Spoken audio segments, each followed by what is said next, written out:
एक क्वेश्चन पूछा गया है, निम्नलिखित में से कौन सा एक हड़प्पा सभ्यता से संबंधित स्थल नहीं है।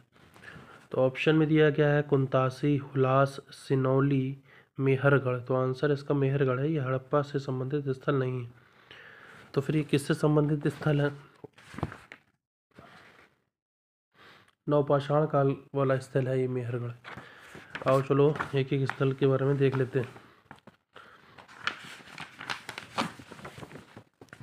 कुंतासी गुजरात के राजकोट जिले में स्थित एक पुरा स्थल का उत्खनन M.K. धावलकर, M.R.R. रावल, Y.M. चितलवास ने कराया था। यहाँ से विकसित तथा उत्तर हड़प्पाकालीन स्तर प्रकाश में आए। फिर हुलास है। हुलास जो है उत्तर प्रदेश के सहारनपुर जिले के हुलास की खुदाई से उत्तरकालीन हड़प्पा से मिलते जुलते कुछ मृदांड पाए गए हैं। यहाँ से कांचली मिट्टी के मनके, चूड़ियाँ, ठीकरे, खिलौना, गाड़ी के अलावा सैंधव लिपि का एक ठप्पा भी प्राप्त हुआ है। फिर तीसरा नाम है सिनौली। पश्चिम उत्तर प्रदेश के बागपत मेरठ जिले में स्थित सिनौली गांव से हड़प्पाकालीन शवाधान प्राप्त हुए हैं। तो तीन नाम जैसे कुंतासी, हुलास, सिनौली। कुंतासी, हुलास, सिनौली। कुंतासी, हुलास, सिनौली। कुंतासी, हुलास, सिनौली। कुंतासी, हुलास, सिनौली। कुंतासी, हुलास, सिनौली। तो ये हड़प्पाकालीन क्या है?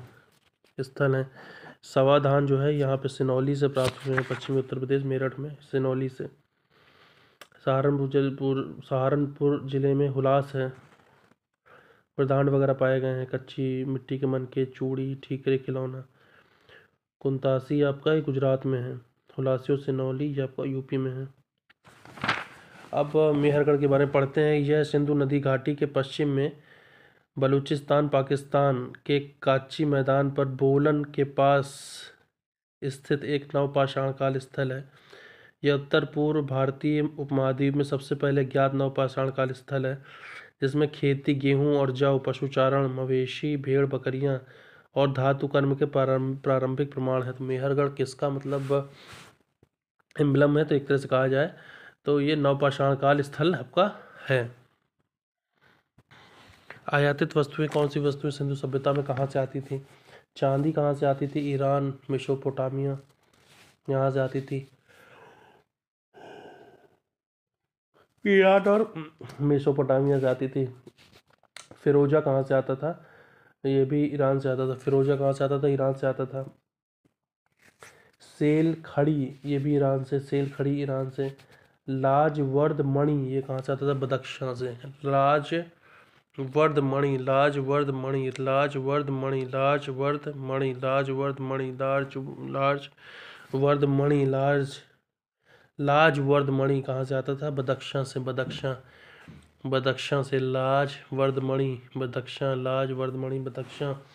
चांदी आ रहा है ईरान, मेसोपोटामिया से। फिरोजा यहाँ से ईरान से। सेल खड़ी आ रहा है ईरान से। सेल खड़ी भी आ रहा है कहाँ से? ईरान से। लाजवर्द मणि कहाँ आ रहा है? बदख्शां से आ रहा है। अब सिंधु घाटी सभ्यता का राखीगढ़ी स्थल हिसार जिले के राखीगढ़ी गांव में स्थित है।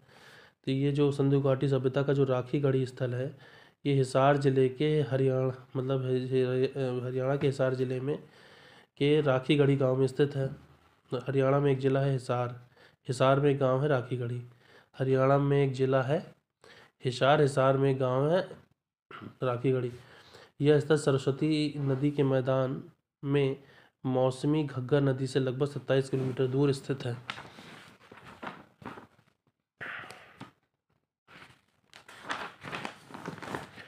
तो क्वेश्चन पूछा गया है कि निम्नलिखित में से कौन सा हड़प्पा स्थल हरियाणा में स्थित है? तो जैसे ऑप्शन दिए राखीगढ़ी है, धोलावीरा है, लोथल है, कालीबंगा है। तो आंसर इसका क्या हो जाएगा? राखीगढ़ी। जो राखीगढ़ी है ये आपका कहाँ पे है? हरियाणा में। हरियाणा में जाके भैया राखी बांधी, हरियाणा में जाके राखी बांधी, हरियाणा में जाके राखी बांधी और घड़ी साबुन लग से कपड़े धोए। हरियाणा में जाके राखी बांधी और घड़ी साबुन से कपड़े धोए। तो राखी गढ़ी, राखी गढ़ी, ठीक है, हरियाणा में हो गया राखी गढ़ी। सिंधु सभ्यता की विशेषताएं क्या हैं कि यहाँ पे समाज विभिन्न वर्गों की 4 श्रेणियाँ हुआ करती थी। ये 4 श्रेणियों को आप अंडरलाइन करिए कि यहाँ के जो समाज की विभिन्न वर्गों की 4 श्रेणियाँ हैं। प्रथम बुद्धिजीवी वर्ग, जिसमें पुरोहित, चिकित्सक, ज्योतिष। द्वितीय योद्धा वर्ग। तृतीय व्यापारी, शिल्पी, कलाकारी वर्ग। चतुर्थ वर्ग में श्रमिक वर्ग हुआ करता था। तो मतलब यहाँ का जो वर्ग है वो 4 श्रेणियों में आता था।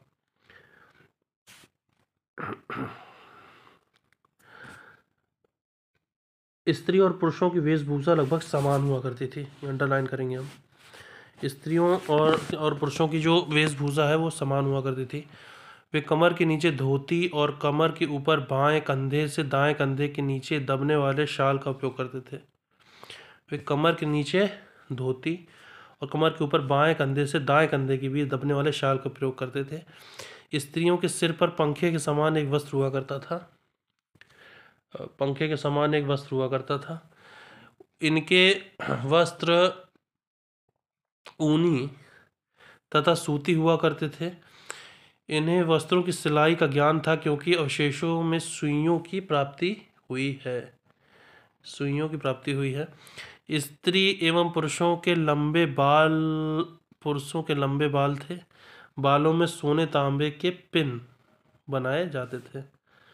ठीक है।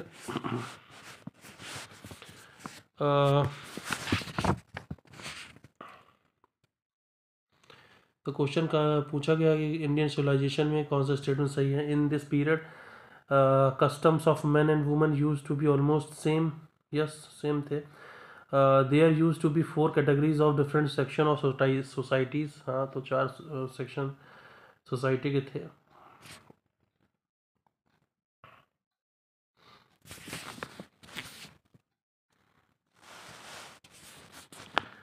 तो अब देखते हैं कि और क्या विशेषताएं। यहाँ के समाज में स्त्रियां चोटी बनाती थी, पुरुष दाढ़ी रखा करते थे। पुरुष उस्तरे का उपयोग जानते थे। आभूषणों का प्रयोग स्त्री और पुरुष दोनों के ही समान रूप से किया जाता था। तो याद रखना, आभूषणों का जो प्रयोग है वो स्त्री और पुरुष दोनों समान रूप से करते थे। यहाँ ऐसा नहीं कि स्त्रियाँ बस करती थीं।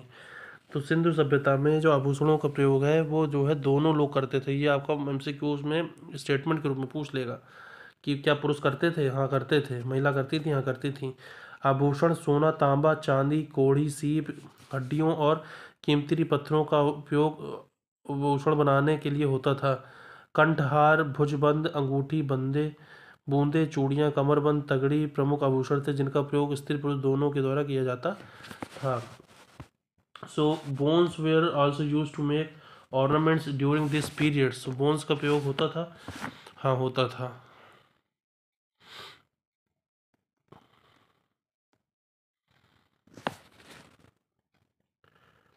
इस काल में अस्थियों का प्रयोग आभूषण बनाने में किया जाता था। अस्थियों का प्रयोग आभूषण बनाने में किया जाता था। तो याद रखना है कि हड्डियों का प्रयोग आभूषण बनाने में किया जाता था। हड्डी के रूप में आभूषण बनाने में किया जाता था। यस, किया जाता था। तो ये यहाँ ध्यान रखना है। In this society the male class did not wear ornament. No, ये गलत हो जाएगा। मेल पहनता था आभूषण।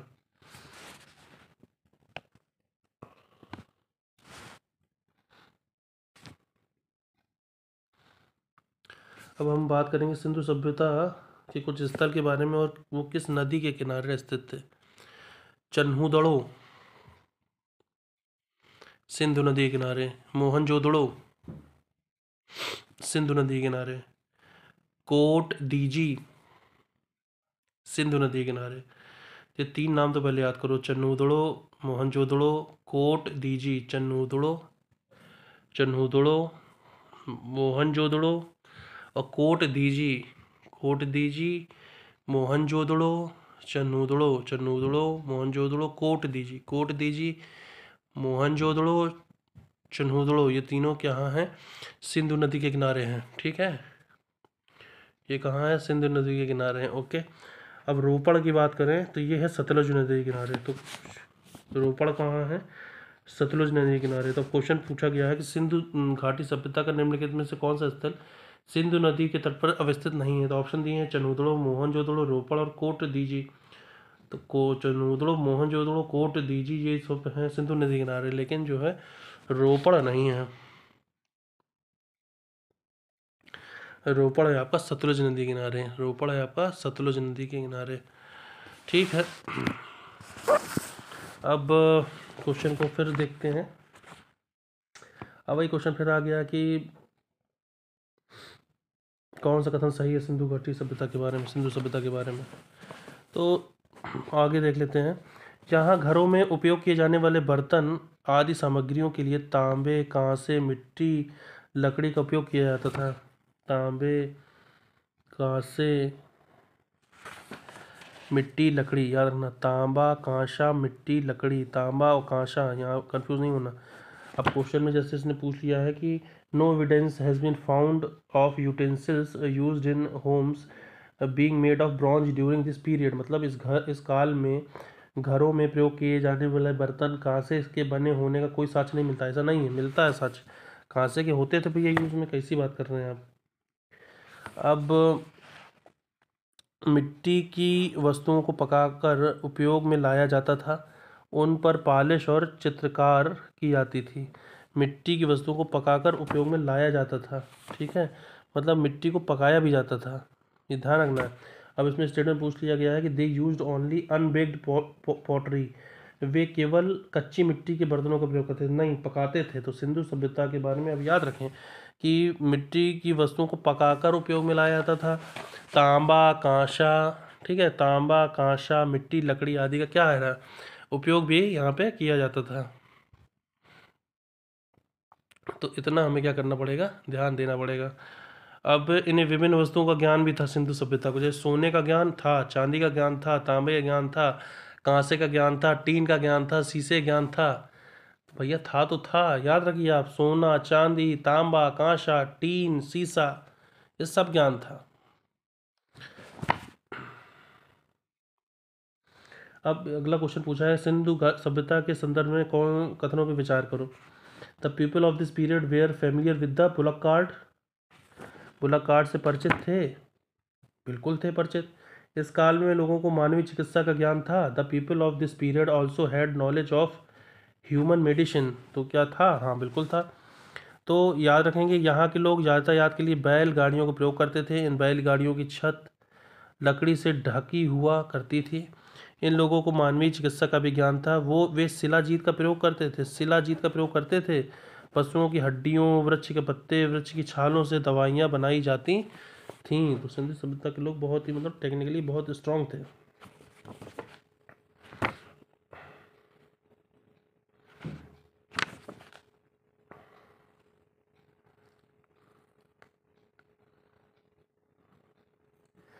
अब एक चीज़ पूछी जाती है कि धातु मुद्रा का प्रयोग होता था कि नहीं होता था। यहाँ पे तो धातु मुद्रा का प्रयोग नहीं होता था। During this period no metal currency was used, मतलब मेटल करेंसी यहाँ यूज नहीं होती, धातु मुद्रा का प्रयोग नहीं होता था, ये ध्यान रखने वाली बात है।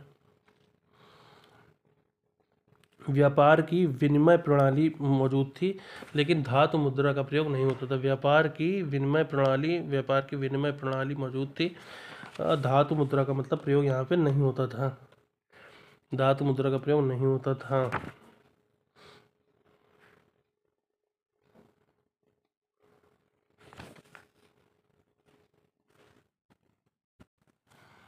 दजला फरात नदियों की भूमि वाले क्षेत्र से हड़प्पा वासियों के वाणिज्यिक संबंध थे। तो याद रखना है, दजला फरात वाली मतलब भूमि वाले क्षेत्र में जो हड़प्पा वासियों के जो वाणिज्यिक संबंध थे वहाँ पे लोगों के।